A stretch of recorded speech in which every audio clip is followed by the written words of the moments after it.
Praise the Lord, church. Have you all enjoyed praising and worshiping God? क्या आपने प्रभु की स्तुति आराधना करने में आपने आनंद उठाया? Yes. It's God's way of telling that He loves us. ये परमेश्वर का तरीका है बताने के लिए कि वो आपसे बहुत प्रेम करते हैं By coming in our midst. जब वो हमारे बीच में उतर आते हैं। You understanding, church? आप समझ रहे कलीसिया? It is God's way of telling that He loves us by coming into our midst. जब परमेश्वर हमारे बीच में उतर आते हैं वो ये बात की साबित करते हैं कि मैं तुमसे बहुत प्रेम करता हूँ। Amen. आमीन। The Lord is in the midst of us this morning. आज की सुबह परमेश्वर हमारे बीच में है। Tell the person next to you, पड़ोसी से कहिए, the Lord is here. परमेश्वर यहाँ पर है। The Lord is here. परमेश्वर यहाँ पर है। I don't know what you're going through, मैं नहीं जानता हूँ कि आप किस दौर से गुजर रहे हैं, but let me tell you, the Lord is here. पर फिर भी मैं आपसे कह दूं परमेश्वर यहाँ पर है। I don't know what struggle you're going through, आपकी क्या संघर्ष है मैं नहीं जानता हूँ, the Lord is here. फिर भी कह दूं परमेश्वर यहाँ पर है। And the Bible says, Bible यूँ कहता है, wherever the Lord is, लिखा है जहाँ कहीं परमेश्वर है there is answer. वहाँ पर उत्तर है। Amen. Amen. There's answer to your trouble. हमारे संघर्ष का जवाब है, There's answer to your struggles. हमारी तकलीफों का जवाब है, There's answer to every question you ask. हर प्रश्न जो आज आप पूछ रहे हैं उसका उत्तर यहाँ पर है। Because the Bible says, क्योंकि बाइबल यूँ कहता है, in His presence, उसकी उपस्थिति में wherever He is, जहाँ कहीं भी वो है, the scripture says, वचन कहता है He sent forth His word to heal and deliver His people. वो अपने वचन को भेजता है ताकि अपने लोगों को चंगाई और छुटकारा को दे। You understanding, church? क्या आप समझ रहे हैं? He sends the word to deliver us. वो अपने वचन को भेजता है ताकि हमें छुड़ाए। He sends the word to answer to every question that we are asking today. वो अपने वचन को भेजता है ताकि हमारे हर प्रश्न जो आज हम पूछ रहे I don't हैं know. उसका उत्तर दे। I don't know what are those questions. मैं नहीं जानता हूँ कि आपके क्या प्रश्न है। It pertains to life or godliness. हो सकता है वो जीवन या पवित्रता के विषय में हो, Whatever it is. वो जो कुछ भी हो। You have a question? अगर आपके पास कोई प्रश्न है, God is sending His word towards you. आज प्रभु अपने वचन को आपके पास And भेजता when है He sends His और word, जब वो अपने वचन को भेजते His हैं, word brings healing and deliverance. उसका वचन आपकी जिंदगी में चंगाई और छुटकारा ले If आती you है। have come here this morning with questions, अगर आप इस सुबह के समय स्थान में प्रश्नों के साथ आए if you हैं, have come here this morning seeking for a solution, अगर आप एक सॉल्यूशन को पाने के लिए यहाँ पर आए हैं, there is a word for you. आपके लिए आज एक वचन है, There is a word for you. आपके लिए वचन है And the word will bring healing and deliverance. और यही वचन आपकी जिंदगी में चंगाई और छुटकारा ले You आएगी। understanding, church? क्या आप समझ Are रहे you all हैं? ready for the word? क्या आप वचन के लिए तैयार है? Don't look behind, don't look to your neighbor, to the left or to the right. अपने दाया बाया जो बैठा है उनकी ओर ना देखिए, पीछे ना देखे। जब भी वचन आपके पास वचन बांटा जाएगा, आप ये मत सोचो कि ये वचन इसके लिए है या वचन इसके लिए है या वचन और उधर पीछे बैठा है देखो उसके लिए है। नहीं नहीं नहीं। If you are here this morning in the presence of God, the word, you are able to hear the word is for each and every person. अगर आज आप इस वचन को सुन रहे हैं तो ये वचन आपके लिए, आपकी व्यक्तिगत जिंदगी के लिए है। You understanding, church? आप समझ रहे So हैं? let's look at James chapter 4 verse 7. हम देखते हैं याकूब की पत्रिका 4 अध्याय उसका 7वां वचन। Look what the Bible says. देखिए क्या लिखा है। James chapter 4 verse 7. याकूब उसका 4 अध्याय 7वां वचन। Look what the Bible says. देखिए बाइबल क्या कहती है। Therefore, submit to God, resist the devil, and he will flee from you. इसीलिए परमेश्वर के अधीन हो जाओ और शैतान का सामना करो तो वह तुम्हारे पास से भाग निकलेगा। You understanding, church? आप समझ The रहे हैं? scripture says first, submit to God, and then resist the devil, and he पहले will लिखा flee from है, you. पहले लिखा है परमेश्वर के अधीन हो जाओ, फिर दूसरा लिखा है शैतान का सामना करो तो वो भाग जाएगा। But you know, too many times we've been trying to fight the enemy without submitting to God. पर कई बार हम शैतान से लड़ाई करने में जुट जाते हैं परमेश्वर के अधीन में आए बिना। Let me tell you, this is one of my favorite topics to speak. ये मेरा सबसे पसंदीदा जो है टॉपिक है, I take this topic to everywhere I go to a youth meeting. जहाँ कहीं भी मैं एक यूथ के सभा में जाता हूँ, इस वचन को मैं Because बांटता I हूँ। believe the problem with the young people is submission. आज जो जवानों की समस्या ये है कि वो अधीन नहीं आ सकते हैं, Yes or no? हाँ या नहीं। So the scripture here says, first fulfill the commandment, submit to God, and then resist the devil. पहले लिखा है आज्ञा का पालन करे, परमेश्वर के अधीन आ जाओ, फिर शैतान का सामना करो। You understanding, church? Submit. What is submit here? यहाँ पर अधीन आना क्या है? Coming under the subjection of God, His word, and in obedience to Him. परमेश्वर के अधीन आना अर्थ ये है कि परमेश्वर के वचन के अधीन आना और उस अधीन में आकर उसके वचन का आज्ञा पालन करना। You understanding, church?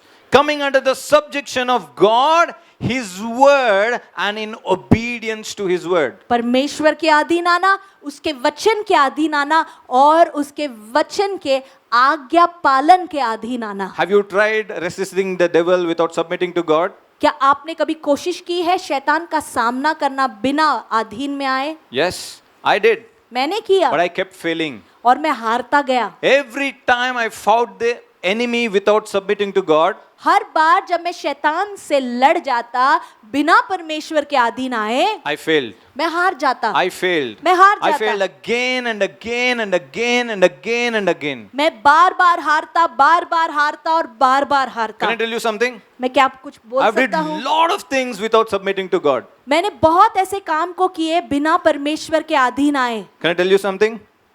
I was one of the members of the choir, मैं जो हूँ कॉयर टीम में था, standing right here in a big stage. ऐसे बड़े मंच पर खड़े रहता। I sang songs without submitting to God. मैंने गीतों को गाए बिना परमेश्वर के अधीन आए। I played drums. मैं ड्रम्स I बजाता। played drums without submitting to God. मैं ड्रम्स बजाता बिना परमेश्वर के अधीन रहे। I swept the church hall. मैं चर्च के हॉल को झाड़ू लगाता। I prepared the whole church premises मैं जो है सब कुछ तैयारी करता without submitting to God. बिना परमेश्वर के अधीन I रहे। prayed मैं प्रार्थना भी करता with the mic माइक पकड़कर on the stage मंच पर खड़े होकर without submitting to God. बिना परमेश्वर के अधीन रहे। You understanding, church? आप समझ रहे I tried कलीसिया? sharing gospel to others without submitting to God. मैं सुसमाचार भी बांटने जाता बिना परमेश्वर के अधीन रहे। Nothing was productive. मेरी जिंदगी में कुछ भी फलदायक नहीं था। You understanding, church? आप समझ रहे हैं? We can do lot of things in the church, in the ministry, in the kingdom of God without submitting to God. हम कलीसिया में परमेश्वर के राज्य में बहुत कुछ कर सकते हैं और परमेश्वर के अधीन नहीं रह सकते Can I हैं। tell you something? People who submit जो लोग अधीन आते हैं प्रभु के, will sustain. वो टिके रहेंगे। You understanding, church? आप People समझ who रहे हैं? don't submit, जो प्रभु के अधीन नहीं आते they हैं, give up in between. वो बीच रास्ते में ही हार जाएंगे।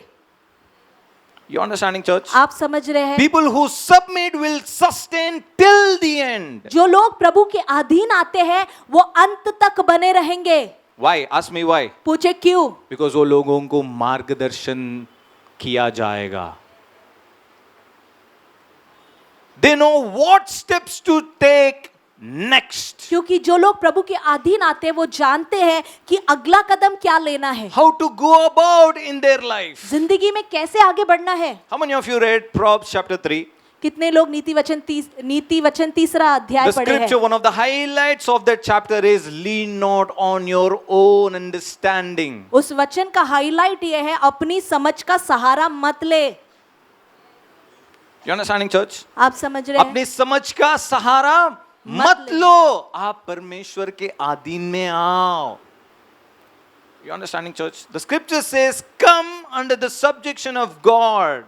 वचन कहता है परमेश्वर के अधीन आ जाओ। See, there's one chapter that I was reading.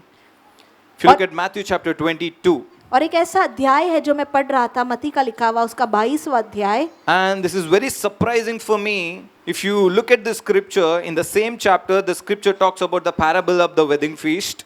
यहाँ पर मेरे लिए बहुत चौंकाने वाली बात यह थी कि इसी अध्याय में जो है विवाह के बोझ के बारे में लिखा From गया है। verse 1 to 16, 17, 18, we see the scripture talking about the wedding feast. 1 से लेके 18 तक हम देखते हैं कि विवाह के बोझ के विषय में लिखा है। And then we see from verse 23, the scripture talking about all of a sudden about resurrection. और 23वें वचन में अचानक से जो है पुनरुत्थान के बारे में लिखा गया In है। between these two parables, इन दो दृष्टांतों के बीच में we see here the scripture mentioned a small aspect of taxes, paying the taxes. इन दो दृष्टांतों के बीचों बीच एक और चीज है जिसमें टैक्स देने के विषय में लिखा है। If you look at verse 18, अगर हम 18वां वचन को Matthew देखें, chapter 22 verse 18, this is what the Bible says. मत्ती 22:18 को अगर हम And पढ़ें, Jesus perceived their wickedness and said, "Why do you test me, you hypocrites?" यीशु ने उनकी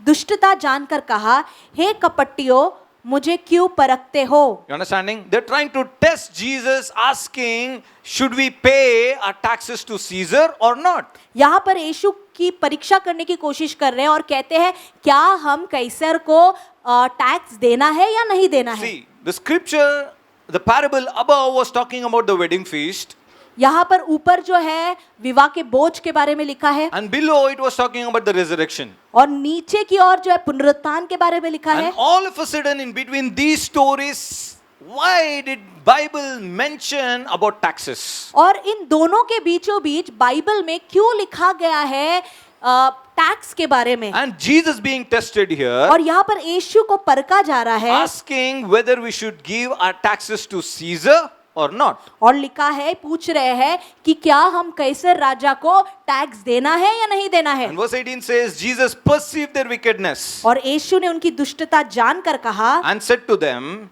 "Why do you test me, you hypocrites? Show me the tax money." हे कपटियों, मुझे क्यों परखते हो?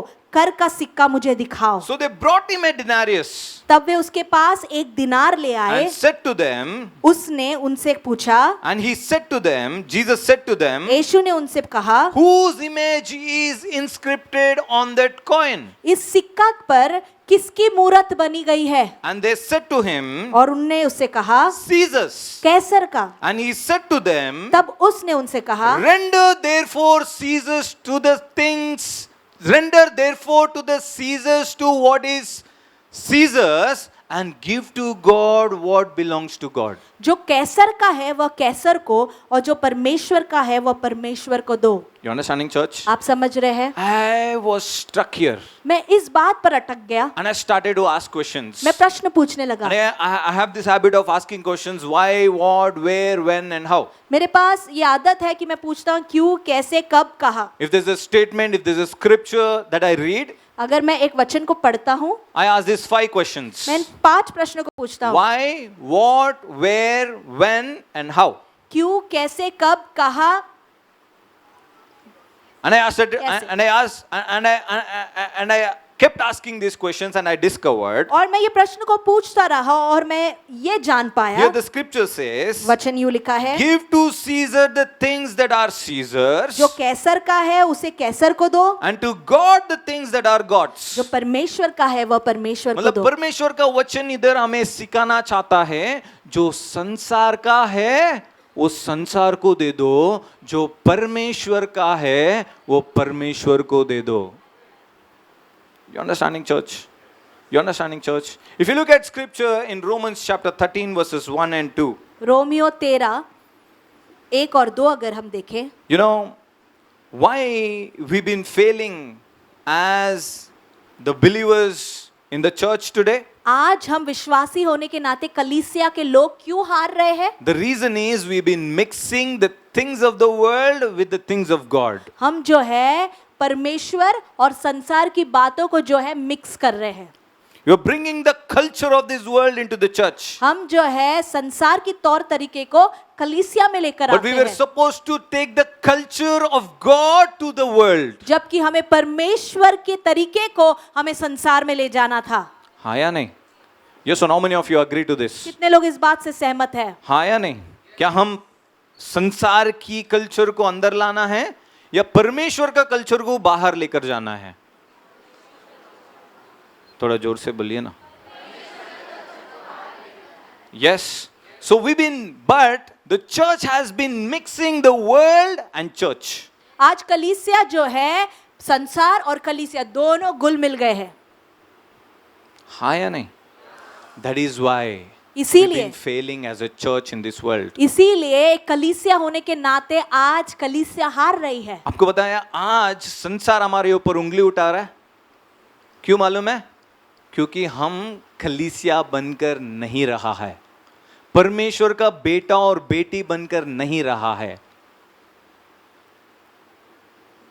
We are not submitting to God which belongs to God. हम जो है उन चीजों को प्रभु को नहीं दे रहे हैं जो उसका है। If you look at Romans chapter 13 verse 1, Romeo 13 अध्याय 1 वचन को अगर हम देखें, look what the Bible says. क्या लिखा है Let देखिए। every soul be subject to the governing authorities, for there is no authority except from God, and the authorities that exist are appointed by God. हर एक व्यक्ति प्रधान अधिकारियों के अधीन रहे, क्योंकि कोई अधिकार ऐसा नहीं जो परमेश्वर की ओर से न हो, और जो अधिकार है वे परमेश्वर के ठहराए हुए हैं। You understanding, church? आप समझ रहे हैं? Every authority that placed over our lives is placed by God. हर अधिकारी को जो हमारे ऊपर रखा गया है वो परमेश्वर ने ठहराया है। You understanding, church? आप समझ रहे हैं? Have you chose your parents? क्या आपने अपने माता पिता को चुना है? वोट डाल के चुना है या कोई दुकान में जाके चुना है? नहीं। कौन प्लेस किया आपका पेरेंट्स को? परमेश्वर ने। परमेश्वर ने। और वचन बोलते हैं that we have to submit to the authority that God placed over our life. और वचन यूं कहता है जो अधिकार को प्रभु ने हमारे ऊपर रखा है उनके अधीन आ जाओ। Did you choose your pastor? क्या आपने अपने पास्टर को चुना? Did you choose your youth leader? क्या आपने अपने यूथ के लीडर को चुना? They are placed by God. उन्हें परमेश्वर ने नियुक्त किया है। आपने आपका स्कूल में, क्लास में क्या आपका मॉनिटर को आपने चुना? क्या आपका काम की जगह आपका मैनेजर को चुना? They are placed by God for our benefit. उन्हें परमेश्वर ने नियुक्त किया है, ठहराया है हमारे लाभ के लिए। You understanding, church? You understanding, church? आप समझ रहे हैं? Our job is to submit. हमारा काम है कि हम अधीन आ जाए। हम परमेश्वर के अधीन में आना है, हम माता पिता के अधीन में आना है, हम परमेश्वर का दास का अधीन में आना है, हम हमारा लीडर्स का अधीन में आना है। ये परमेश्वर का आज्ञा है।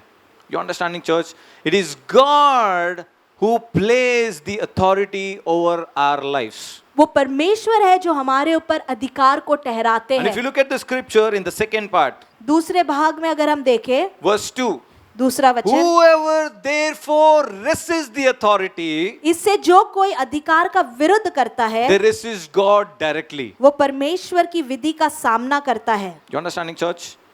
They resist God directly and they are going to be judged. वो परमेश्वर का विधि का सामना करता है और सामना करने वाले दंड पाएंगे। हमको बहुत अच्छा लगता है अगर कोई अधिकारी के खिलाफ खड़ा होकर क्यों पूछा तो हम उसको जय जय करेंगे।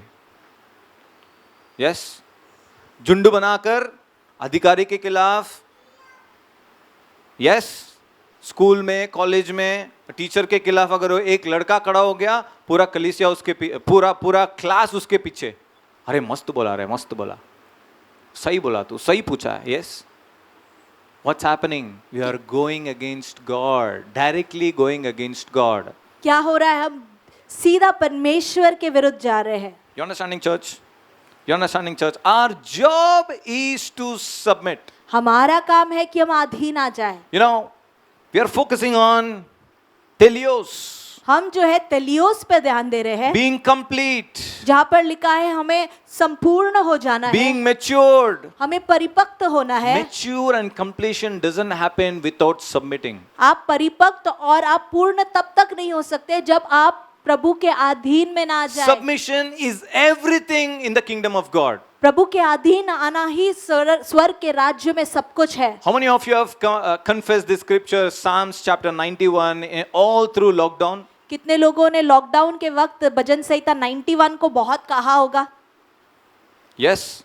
You've declared, you've confessed, you spoke over your life, your family, yes? आपने अंगीकार किया, आपने घोषणा की अपने ऊपर, अपने परिवार पर। Can I tell you something? क्या मैं आपसे कुछ कहूँ? Psalms 91 is asking for submission. भजन संहिता 91 में भी अधीनता में आने के विषय में He लिखा who है। goes to the Lord for safety, who remains under the protection of the Almighty and say to him, you are my God, in you I trust. वचन लिखा है कि जो परम प्रधान के छाए हुए स्थान में उसके शरण में आता है और कहता है कि तू मेरा परमेश्वर है, मैं आपसे लिखा है मैं तुझ पर भरोसा करता हूं, तब And you know what the Bible says? फिर आप जानते हैं वचन क्या कहता है? Verse 3, तीसरा वचन में surely I will deliver you. लिखा है निश्चय मैं तुझे छुड़ाऊंगा। You know why? जानते क्यों? Because you have submitted in verse 1 and 2. क्योंकि पहले वचन में आप प्रभु के अधीन आए। And verse 3 says, निश्चय, surely I will deliver you. तीसरे वचन में लिखा है निश्चय मैं तुम्हें छुड़ाऊंगा। Psalms 23, bhajan Samhita 23 the most favorite chapter of every young person today. हर जवान का जो है पसंदीदा वचन। Because we've learned that scripture from this time. हम जो है उस वचन को इतने से सीखे हैं। Yes, Psalms 23 is asking for submission. भजन संहिता 23 भी हमसे कहता है प्रभु के अधीन When you आजा। say, the Lord is my shepherd, जब आप कहते हैं यहोवा मेरा चरवा है, that's when the Bible says you will lack nothing. तब वचन कहता है तुम्हें किसी बात की घटी ना होगी। You understanding, church? When you make him your shepherd, जब आप उसे अपना चरवा बनाते हो, you will lack nothing. आपको किसी बात की घटी ना होगी। You understanding, church? Submission is everything in the kingdom of God. अधीनता प्रभु के राज्य में सब कुछ है। If you look at 1 Peter chapter,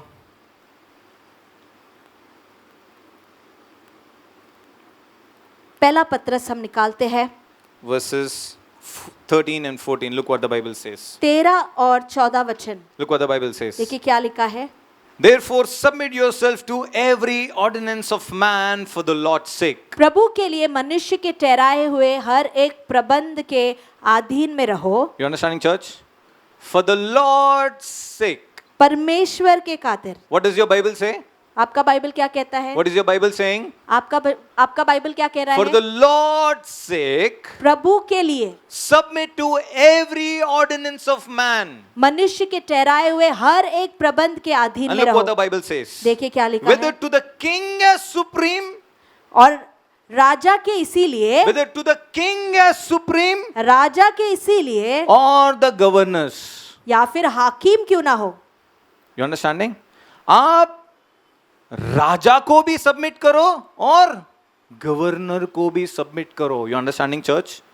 बहुत से बार ये हमसे गलती होता है। गलती हम सोच के करते हैं कि एक गवर्नर को कौन मिलेगा, सीधा हम राजा को मिलेंगे, चलो।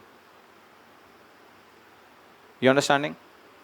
You understanding? क्या आप समझ रहे हैं? This happens. ये होता है। This happened with me also. ये मेरे साथ हुआ। This happens with everybody out in this world. ये हम सभी लोग करते हैं। Yes. The scripture says, thank God the scripture mentions. धन्यवाद हो कि वचन में लिखा है राजा भी, राजा भी, उसके हाकिम भी, नीचे जो गवर्नर है उसको भी हम अधीन में आना है। पास्टर भी, असिस्टेंट पास्टर भी, और पास्टर के नीचे जो लीडर्स है उसका भी अधीन में आना है। You understanding, church? Look आप what the Bible समझ रहे हैं? says. Therefore submit yourself to every ordinance of man for the Lord's sake, whether to the king as supreme or to the governors, as to those who are sent by him for the punishment of evildoers or for the praise of those who do good. प्रभु के लिए मनुष्य के ठहराए हुए हर एक प्रबंध के अधीन में रहो।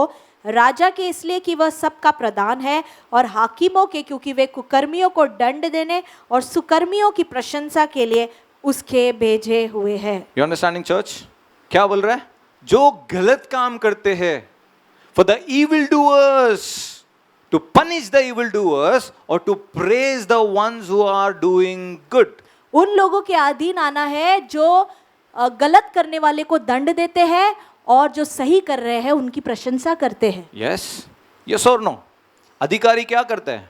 What will the authority do?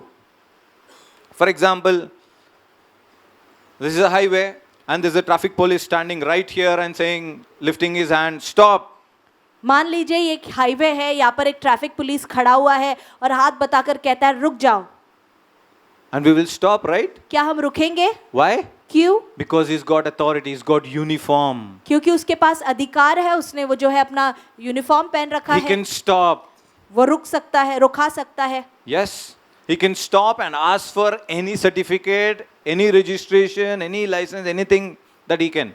वो जो कुछ भी जो है आपका रजिस्ट्रेशन पूछेंगे, आपके लाइसेंस को पूछेंगे। और हमें क्या करना है? हमें क्या करना है? We have to submit to him and provide what is asked for. जो वो कहता है उसके अधीन आकर उसे देना है। तो अगर हमारे पास कोई सर्टिफिकेट नहीं है, अगर हमारे पास नहीं है लाइसेंस, आरसी, इंश्योरेंस या कुछ नहीं है, तो वो क्या करेगा? दंड डालेगा। He'll put fine, he'll put challan and we have to pay for it. Yes or no? हमें दंड देगा, हमें फाइन देगा और हमें उसकी भरपाई करनी पड़ेगी। The work of the authority is to praise the ones who are doing good और अधिकार का काम ये है कि जो अच्छा कर रहे हैं उसकी प्रशंसा and करे, to punish the ones who are doing evil. जो गलत कर रहे हैं उसको दंड दे। You understanding, church? आप समझ रहे हैं? हाँ या नहीं? वही होता है ना हमारे जीवन में। मम्मी, डैडी, पास्टर, लीडर्स क्या करते हैं जब हम गलती कर रहे हैं तो हमें सुधारने का कोशिश करते हैं। Yes, they try to discipline us. वो हमें अनुशासन करने की कोशिश करते हैं। But you know what? पर आप जानते हैं we don't like people disciplining us. पर हमको पसंद नहीं है जब कोई हमको सुधारते हैं। This is the problem of every young person today. आज यही समस्या तो हर जवान की है। We don't like somebody saying you are doing wrong. हमको ये पसंद नहीं आता है जब कोई हमसे कहता है कि तुम ये गलत कर रहे We हो। don't like somebody telling you this is right, this is wrong. हमको ये पसंद नहीं आता अगर कोई हमसे कहे ये गलत है, ये सही है। But the scripture says the authority is placed so that the ones who are doing good to be praised, for the evildoers to be corrected. वचन कहता है अधिकारियों को ठहराया गया है कि जो अच्छा करते हैं उसकी प्रशंसा करे, जो गलत कर रहे हैं, दुष्ट कर रहे हैं उनको दंड दे। You understanding, church? आप समझ रहे हैं? You understanding, church? But only those who are submitting will take correction. जो कोई प्रभु के अधीन आता है वही सुधार को भी स्वीकारेंगे। You understanding, church? Only those who submit will receive correction. जो लोग अधीन आते हैं वही सुधार को Only स्वीकारते those who हैं। submit will receive discipline. जो लोग अधीन में आते हैं वो अनुशासन को स्वीकारेंगे। And we see in the scriptures again and again and again and again people who completed, matured and completed their race. हमने बार बार देखा है वचन के द्वारा वो लोग जो परिपक्व हुए, जो पूर्ण हुए और जो अपनी दौड़ को खत्म किए। You understanding, church? Only those who have submitted to God, वही लोग जो प्रभु के अधीन गए, only those who have submitted to every authority placed by God, जो प्रभु ने रखे हुए अधिकारियों के अधीन गए, we see only those people in the Bible have matured and completed their race in this life. उन्हीं को हम बाइबल में देखते हैं कि उन्होंने अब परिपक्व भी हो गए, पूर्ण हो गए और अपनी दौड़ को खत्म किए। You understanding, church? The Bible says in Hebrews chapter 11 verse 2 and it continues in the whole chapter. इब्रानी दूसरा अध्याय पूरी इब्रानी 11. इब्रानी 11 अध्याय दूसरे वचन से अगर हम देखें, The scripture says they have obtained a good testimony वहां पर लिखा है उन्होंने अपनी एक अच्छी गवाही को प्राप्त की by submitting to God. प्रभु के अधीन होकर। You know what? आप जानते हैं You know what operating by faith is? आपको पता है विश्वास में चलना क्या है? Submitting. प्रभु के अधीन में आना। God, nothing of me. प्रभु मैं कुछ नहीं कर Not सकता my हूँ, mind, मेरा बुद्धि नहीं, not my power, मेरी शक्ति नहीं, but by your spirit. परंतु तेरी आत्मा के I द्वारा will submit to you. मैं तेरे अधीन You आता lead हूँ। me. तू अगुवाई You कर, take me. तू चला, You prune me. तू मुझे You mold me. तू मुझे मोड़, I'll submit to you. मैं तेरे अधीन Do आता whatever हूँ। you want. तुझे जो करना है कर। You understanding, church? आप समझ रहे You कलीसिया? understanding, church? आप समझ रहे? Submission is everything in the kingdom of God. अधीन में आना प्रभु के राज्य में सब कुछ है। Can I tell you something? क्या मैं आपको बता सकता हूँ? God is thinking about you. प्रभु आपके बारे में सोचते हैं। God is thinking about you. प्रभु आपके बारे में सोचते हैं। How many of you know this scripture from 1 Peter chapter 5 verse 7?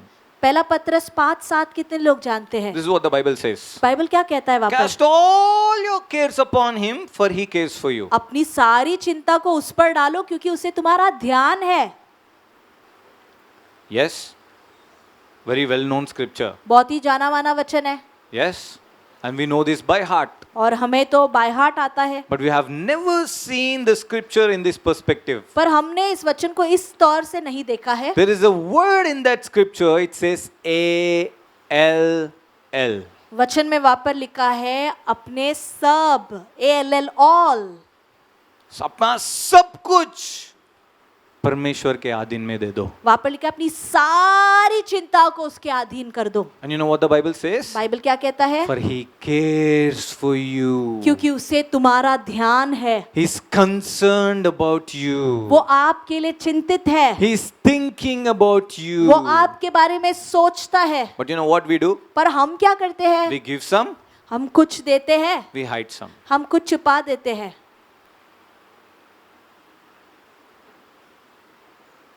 क्या? हाँ या ना?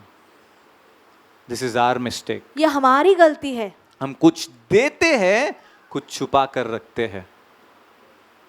This is the problem in the church today. आज ये कलीसिया की समस्या है, And the problem is और समस्या ये है the very thing that you're hiding जिन बातों को आप छुपा कर रखे is हैं, blocking you from seeing the full manifestation of God, His hand, His grace and His blessing in your life. जिस चीज को आप छुपा कर रखे हो वही चीज आपके लिए एक रुकावट बनती है कि आप परमेश्वर की महिमा की पूर्णता को पा सकें। And the irony is और आश्चर्य की बात यह है कि what we hide, we think God doesn't know what we are hiding. हम सोचते जिन बात को मैं छुपा कर रखा हूं ना, परमेश्वर को पता नहीं है वो क्या है। You understanding, church? You understanding, church? But God wants you to submit even that very thing that you are hiding behind. परमेश्वर जानते हैं और कहते हैं कि जो चीज आप छुपा कर रखे हो उसे भी मुझे दे दो। Can I tell you something? This is God. यही तो परमेश्वर है, He is a gentleman. वो जेंटलमैन है। If you don't give permission, He will not work in your life. अगर आप उसको अनुमति नहीं दोगे ना तो वो काम नहीं करेगा आपकी जिंदगी में। You understanding, church? आप समझ रहे हैं? Unless you allow Him to work in your weaknesses, in your troubles and problems, He will not work. जब तक आप उसको अनुमति नहीं दोगे कि आओ यीशु मेरी समस्या में आप काम करें, मेरी कमजोरी में आप काम करें, तब तक वो आपकी जिंदगी में काम नहीं करेगा। How do you allow Him? कैसे आप उसको You allow अनुमति Him देंगे? by submitting to Him. कैसे आप उसको अनुमति देंगे? जब आप कहते हैं हम तेरे अधीन आते हैं। You understanding, church? You might be weak. आप कमजोर हो सकते You might हैं, be timid. आप शर्मीले हो You might सकते be हैं, saying, I don't have any background. आप कह सकते हैं मेरा कोई बैकग्राउंड नहीं You might be है, saying, I'm low or high, whatever. आप कह सकते हैं मैं बहुत नीचा हूँ, मैं बहुत ऊंचा हूँ, It doesn't matter. इससे फर्क नहीं If you पड़ता can है। submit to God, अगर आज आप प्रभु के अधीन होते He हैं, can transform your life forever and ever and ever. वो आपकी जिंदगी को हमेशा हमेशा हमेशा के लिए बदल You will देगा। never be the same. आप ऐसे ही नहीं रहोगे। And the Bible says, Bible यूं कहता है, for all those who receive Him, जो कोई उसे स्वीकारते for हैं, all those who submit to Him, जो कोई उसके अधीन आते He'll हैं, be a new creation. वो एक नई सृष्टि हो जाएंगे। You understanding, church?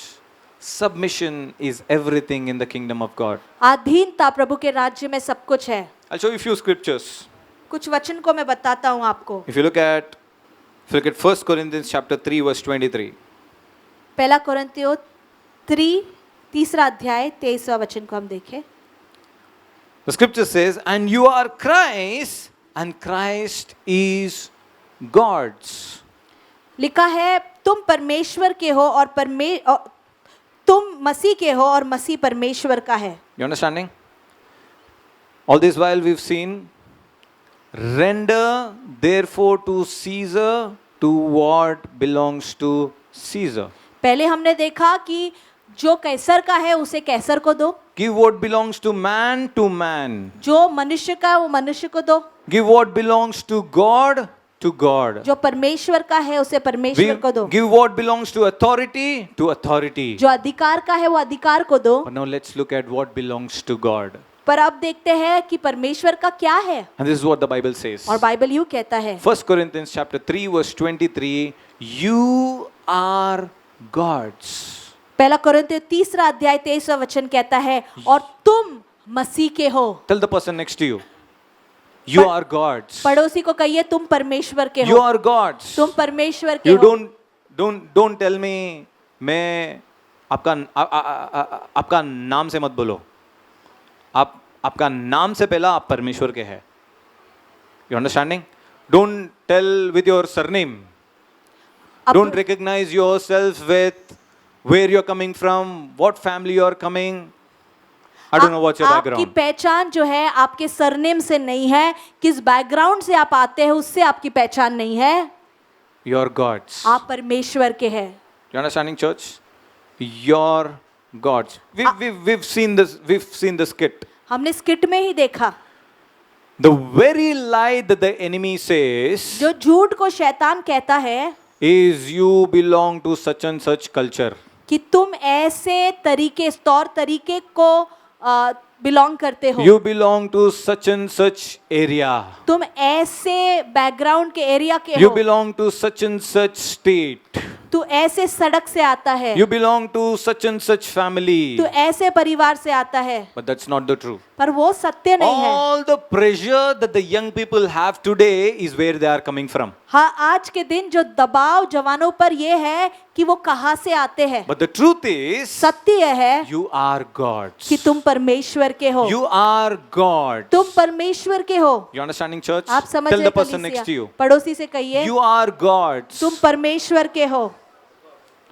Don't say you're your mummy daddies. ये मत बोलिए कि तुम तुम्हारे मम्मी डैडी के हो। God might have used your mom and dad to produce you, परमेश्वर ने आपके माता पिता का इस्तेमाल किया है आपको संसार में लाने के but लिए, you are God's. पर तुम हकीकत में The परमेश्वर के हो। very truth the church needs to establish in their heart is they are God's, not this world. आज सत्य को आपको स्थापित करना है अपने हृदय में कि आप संसार के नहीं, आप परमेश्वर के हो। Though you are in this world, भले ही आप संसार में हैं, you're not of this world. आप संसार के नहीं हो, You are God's. आप परमेश्वर के हो। You are God's. आप परमेश्वर के हो।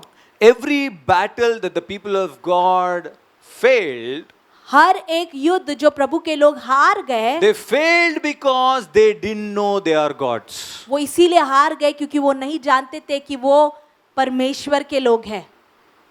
You understanding, church? You understanding, church? All the battles that we lost because we didn't know we are God's. हर युद्ध को हम हार गए क्योंकि हम नहीं जानते थे कि हम परमेश्वर के हैं। You know, there are so many times that God has promised saying, I am with you. Do not fear. Be not dismayed. Be not discouraged. कई बार कई दफा परमेश्वर ने जो है हमसे कहा है कि मैं तुम्हारे साथ हूँ, मत डर। The very truth that the enemy is against, lying to us, saying that the Lord is not with you, you are not God's. आज शैतान इसी झूठ को हमें कहता है, इस सत्य को झूठ बना रहा है और कह रहा है कि परमेश्वर तुम्हारे साथ नहीं है और तुम परमेश्वर के नहीं हो। You understanding, church?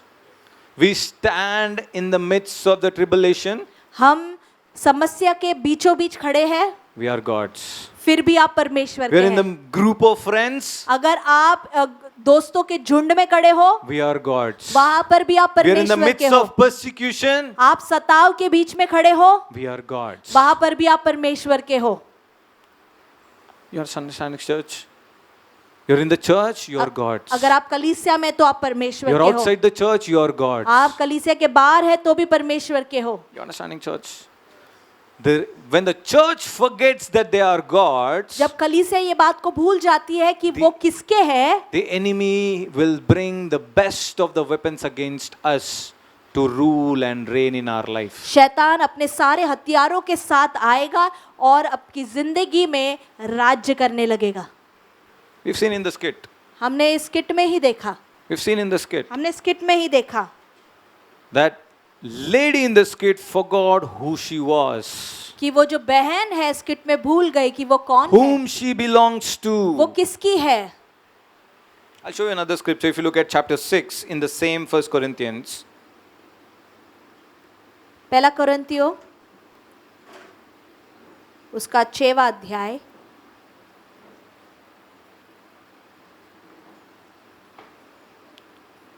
verse 19. 19वां वचन। Look what the Bible says. देखिए क्या लिखा Or do है। you not know that your body is the temple of the Holy Spirit, क्या तुम नहीं जानते कि तुम्हारी देह पवित्र आत्मा का मंदिर है, who is in you, whom you have from God, and you are not your own? जो तुम में बसा हुआ है और तुम्हें परमेश्वर की ओर से मिला है और तुम अपने नहीं हो। You understanding, church? Our body is the temple of the Holy Spirit. हमारा शरीर परमेश्वर का मंदिर है। Look what the Bible says. Bible क्या कहता है। Give what belongs to God to God. जो परमेश्वर का वो परमेश्वर को दो। 1. पहला 1 Corinthians 3:23 said, you are God's. पहला कुरिन्थियों 3:23 कहता है तुम परमेश्वर के So हो, give yourself to God. इसीलिए अपने आप को परमेश्वर को दो। And 1 Corinthians 6:19 says, पहला कुरिन्थियों 6:19 कहता है your body is the temple of the Holy Spirit. तुम्हारा शरीर तुम्हारा देह पवित्र आत्मा का मंदिर है। So give your body to Christ. अपनी देह को यीशु को दे दे। Submit to God. प्रभु के अधीन हो जाओ। Yourself, your body, अपने आप को अपने शरीर को and everything that belongs to you. और जो कुछ भी तुम्हारे पास है। And if you look at the scripture explains this way. और वचन यूं कहता है Temple of the Holy Spirit who is in you, whom you have from God. कि तुम्हारी देह पवित्र आत्मा का मंदिर है जो तुम में बसा हुआ है और तुम्हें परमेश्वर की ओर से मिला है और तुम You must be thinking, अरे I build this body. आप सोचते होंगे कि मैंने इस शरीर को बनाया है। आपको पता नहीं मैं कितना प्रोटीन खाता हूँ, आपको पता नहीं मैं कितना अंडा खाता हूँ, आपको पता नहीं मैं कितना जिम करता हूँ। आप जितना भी करो फिर भी वो परमेश्वर का है। Amen. You understanding, church? आप गोरा हो, काला हो, लाल हो, कैसा भी हो, आपका शरीर परमेश्वर का है। Amen. You understanding, church? See, कुछ लोग कुछ नहीं है नाक को लेकर, कुछ लोग कुछ नहीं है बाल को लेकर, कुछ लोग कुछ नहीं है और उनका हाथ पैर उनका शरीर कैसा ऑपरेट करता है। आपको एक सच बोलो, परमेश्वर को आप ऐसे ही अच्छा लगता है। कुछ लोग को कर्ली हेयर है तो सीधा हेयर चाहिए, सीधा हेयर है तो कर्ली चाहिए।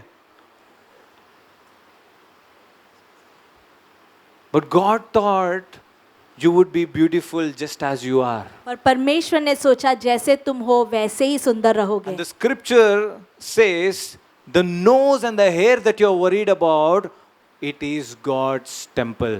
जिस नाक और जिस बाल के बारे में आप चिंतित है, आपका वो शरीर उसका देह है, उसका मंदिर है। उसका मंदिर है। You understanding, church?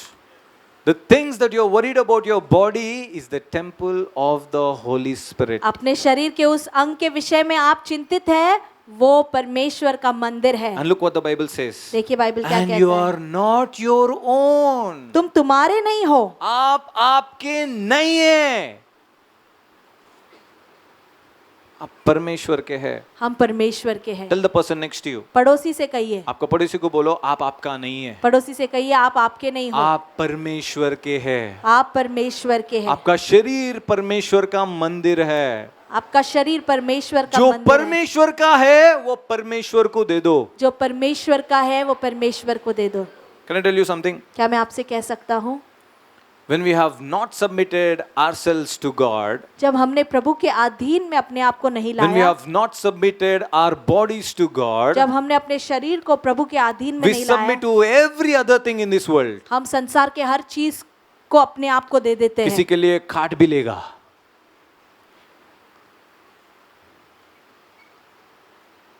कोई बोलेगा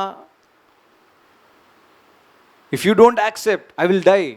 कोई आपसे कहता है कि अगर तुमने मुझे नहीं स्वीकारा तो मैं मर जाऊंगा। अरे वो मरेगा बोला तो मैं अपने आप को दे दूं।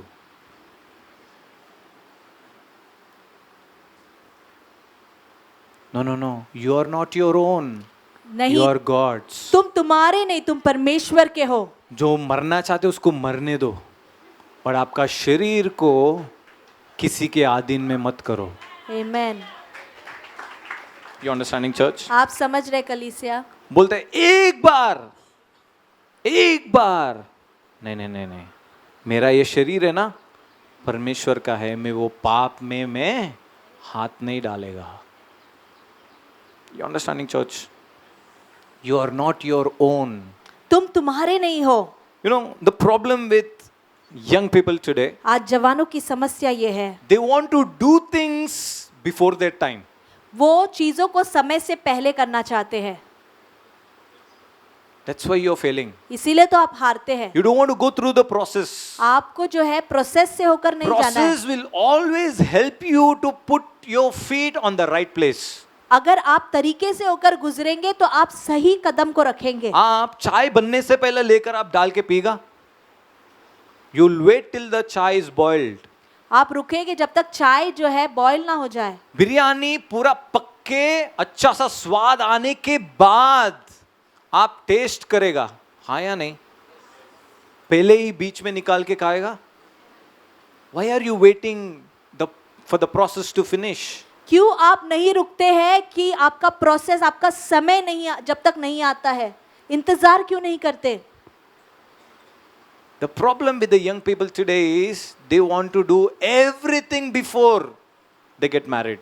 समस्या जवानों की ये है कि शादी होने से पहले ही वो सब कुछ करना जो चाहते शादी हैं. के बाद करना चाहिए वो शादी से पहला करना चाहते हैं.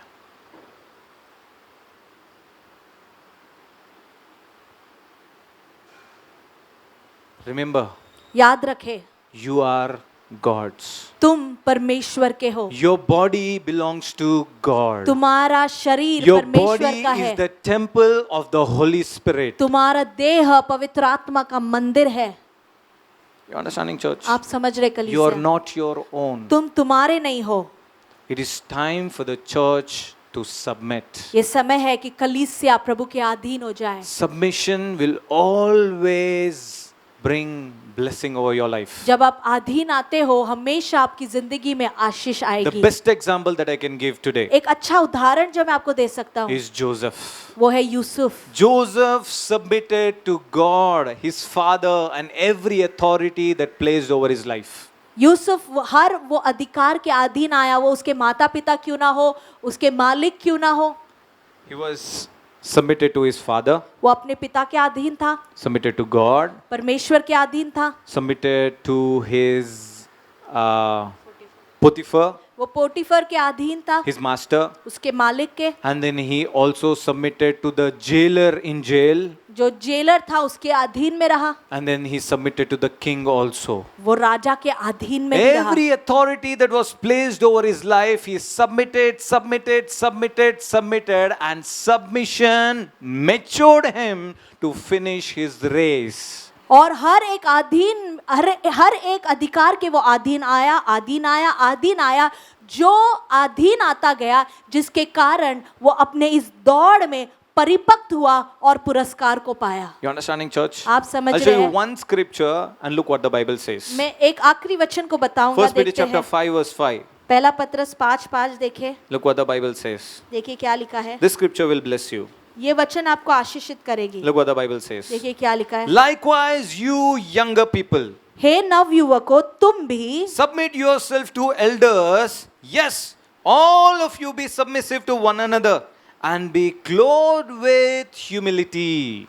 हे नवयुवकों, तुम भी प्राचीनों के अधीन रहो, वरन तुम सब के सब एक दूसरे की सेवा के लिए दीनता से कमर बांधे रहो, क्योंकि परमेश्वर अभिमानियों का सामना करता है परंतु दीनों पर अनुग्रह करता है. You understanding, church? आप समझ रहे हैं? What does the Bible say? क्या लिखा है बाइबल में? Submit to every elder that is placed over your life. वचन कहता है नवयुवकों, तुम्हारे ऊपर रखे गए हर उन अधिकारी के अधीन आ जाओ. आप अब तक बोलता रहेगा, अरे किधर जवान युवकों बोल के नहीं लिखा है, इधर लिखा है. क्यों? मैं ये बात क्यों बोल रहा हूं? क्योंकि हम जवान हैं, वो मौका को ढूंढते हैं कि कहां पे हम आधीन में नहीं आ सकते हैं. हाँ या नहीं? और वचन हमारे लिए भी बोला है, जवानों के लिए भी बोला है, आधीन में आना है. And I tell you something, मैं आपसे कुछ कह दूं, The scripture here says, जो वचन यहाँ पर लिखा be है clothed with humility. कि वो अपने आप को अनुग्रह के वस्त्र को पहना ले। You cannot be humble without submitting. आप तब तक अधीन नहीं आ सकते जब तक आप नम्र नहीं होते हैं। जब तक आप आधीन में नहीं आएंगे, आपका सब नम्रता डोंग है। आपका सब नम्रता डोंग है। Mummy mummy mummy, daddy daddy daddy, pastor, leader, अन्ना अन्ना अन्ना, अक्का अक्का अक्का अक्का, मैं करेगा, ये करेगा, वो सब डोंग है अगर आप आधीन में नहीं आया तो। Because humility is a fruit of submitting. क्योंकि दीनता जो है वो अधीनता में आने का एक फल है। You understanding, church? आप समझ रहे कलीसिया? Submission is everything in the kingdom of God. अधीनता परमेश्वर के राज्य में सब कुछ One है। last thing. एक आखिरी बात, You know why Joseph was able to overcome Potiphar's wife? आप जानते हैं पोटीफर की बीवी के सामने यूसुफ कैसे जय पाया? Because he submitted. क्योंकि वो अधीनता में था। If he wouldn't have submitted, अगर वो अधीनता में नहीं होता he would have given to that sin. तो वो पाप में गिर जाता। Submission अधीनता put him in a place where he could say, how can I do this wicked thing against my God? अधीनता के कारण वो ये बात कह पाया कि मैं ऐसा दुष्टता के काम अपने परमेश्वर के विरुद्ध कैसे करूं। Tell the person next to you. अपने पड़ोसी से कहे, Submission is everything in the kingdom of God. अधीनता सब कुछ है प्रभु के राज्य में। If you cannot submit, अगर आप अधीनता में नहीं आ you सकते हो, cannot overcome. आप जय नहीं पा सकते You हैं। cannot overcome. आप जय नहीं पा Can I सकते। tell you something? आपसे कह दूं, David submitted to a evil king. Dawood भी एक दुष्ट राजा के अधीन था। But the scripture says that king was anointed by God. राजा तो परमेश्वर के द्वारा अभिषिक्त किया गया था, But the scripture says he still submitted. फिर भी दाऊद उसके अधीन रहा। And David being anointed to be the next king. और दाऊद पर भी अभिषेक हुआ कि वो अगला राजा बनेगा। You must be thinking, अरे मेरा लीडर को कुछ नहीं आता है, इंग्लिश नहीं आता है, बोलने नहीं आता है, वचन नहीं देना आता है, अरे क्यों लेके आया इसको? आपको पता नहीं, जो परमेश्वर ने देखा आपने नहीं देखा। You understanding church? जो परमेश्वर ने देखा आपने नहीं देखा। दावीद को कोई नहीं देखा था, परमेश्वर ने देखा। परमेश्वर ने उसको लेके आकर वो अधिकारी का स्थान में बिठाया है। You understanding church? Even after he was anointed to be the king, he still submitted to King Saul. राजा बोलकर अभिषेक होने के बावजूद भी दाऊद एक दुष्ट राजा के अधीन में रहा। You understanding church? आपका लीडर कैसा भी हो, अगर परमेश्वर आपको उसके अधीन में रखा है, हमारा काम है सबमिट। परमेश्वर जानता है कभी राजाओं को निकालना है, कभी राजाओं को बिठाना है। He knows to place the kings and replace the kings. राजा को कब सिंहासन पर चढ़ाना है, कब उतारना है, वो जानता है। हमारा काम है अधीन में आना, हमारा माता पिता के अधीन में आना, हमारे पास्टर के अधीन में आना, हमारे लीडर्स के अधीन में आना। आपका आशीष उसमें ही है। One last scripture, 2 Corinthians chapter 20 verse 20. पहला कोरिन्थियों 20:20 हम देखेंगे। Am I helping you this afternoon? क्या आपको कुछ मदद हो रहा है आज के दोपहर? Yes. Look at chapter 20 verse 20. So they rose early in the morning and went out into the wilderness of Tekoa. And as they went out, Jehoshaphat stood and said, Hear me, O Judah, and you inhabitants of Jerusalem. Believe in the Lord your God, and you shall be established. Believe in his prophets, and you shall prosper. बिहान को वे सवेरे उठकर तकाओ के जंगल की ओर निकल गए और चलते समय यहोशापात ने खड़े होकर कहा, हे यहूदियों, हे यरूशलेम के निवासियों, मेरी सुनो। अपने परमेश्वर यहोवा पर विश्वास रखो, तब तुम स्थिर रहोगे। उसके नबियों की प्रतीति करो, तब तुम कृतज्ञ हो जाओगे। You understanding? In English, the Bible says you will prosper. वचन लिखा है तुम उन्नति को When you पाओगे। submit to the man of God in your life, जब तुम अपने जीवन पर नियुक्त कहे परमेश्वर के दास के अधीन आते The हैं, scripture guarantees that you will prosper. वचन हमें गारंटी करता है कि तुम सफल होगे। You know why we need to submit to our spiritual leaders? क्यों अपने आत्मिक अगुवे के अधीन आना है? Hebrews 13 verse 17 says, इब्रानियों 13 verse 17 13 says, 17 कहता है, the spiritual leaders placed over our life to give account of us. आत्मिक अगुवों को परमेश्वर ने हमारे ऊपर इसीलिए रखा है ताकि वो हमारे विषय में लेखा दे। You understanding? आप समझ To रहे give हैं? account of our soul. हमारे प्राणों के विषय में लेखा दे। And the scripture says, और वचन कहता है, let them do it joyfully वो इस काम को आनंद के साथ करे, and let them not do it with grief. वो दुख के साथ ना करे। आपका माता पिता, आपका पासबान, आपका लीडर्स आपके बारे में अच्छा लेखा देना चाहिए परमेश्वर को। और वचन कहते हैं अगर आप वो लोग खुशी से आपके बारे में लेखा नहीं दे रहे, दुख के साथ अगर अब वो लोग आपके बारे में लेखा दे रहे हैं, तो वचन बोलते हैं वो आपके लिए कोई भी लाभ नहीं है। It doesn't profit you in any way. If your elders in your life are giving testimony about you with grief, it is not profit to you. अगर आपके माता पिता, आपके अगुवे, आपके पासबान आपके विषय में परमेश्वर के सामने लेखा जब दे रहे हैं, तो आनंद के साथ आपके विषय में अच्छी बातों को कहे। अगर नहीं कर रहे हैं तो आपका उसमें कोई लाभ नहीं है। You know, most of us come and ask to pastors, हम पासबानों को आकर पूछते हैं, पास्टर मेरे लिए प्रार्थना करो हाथ डाल के, मेरे को स्पिरिचुअली ग्रो होना है। यस, पास्टर विश्वास के साथ हाथ डाल के प्रार्थना करता है, बट हम जो काम करना है वो नहीं करेंगे। आदिन में आके प्रार्थना में वचन को पढ़कर, हाँ, सभाओं को बुलाया तो बोलेगा अरे मेरे पास टाइम नहीं है, मेरे को क्लास है, मेरे को दोस्त के पास जाना है, मेरे को वो काम है। Yes, we want to grow spiritually, but we don't want to submit. हम Your आत्मिक maturity is, your spiritual growth is in submission. हम परिपक्व तो होना चाहते हैं पर अधीन नहीं आना चाहते। अगर हमें परिपक्व होना है तो हमें अधीन में आना जरूरी है। My time is up, मेरा समय हो चुका but है। I want to tell you something. एक बात मैं आपसे कहना If चाहता you're हूँ, still having milk like you've been having the day you've received Jesus as your Lord and Savior, अगर आज भी आप जिस दिन आप उद्धार पाए थे उस दिन से लेकर अभी तक आप सिर्फ दूध ही पी रहे हैं, you haven't progressed anything. तो आप जो है कुछ भी प्रोग्रेस नहीं किए हैं। You are supposed to have meat today. आपका काम है अब जो है मांस खाए। You're supposed to eat solids today. आपको गट आहार खाना है। You know why you're still having milk? क्यों अभी भी आप दूध पी रहे हैं? Because you have not submitted to the leaders that are placed over your life. क्योंकि आप अपने अगुवे के अधीन नहीं आए हैं। I'll close with this. मैं इसके साथ समाप्त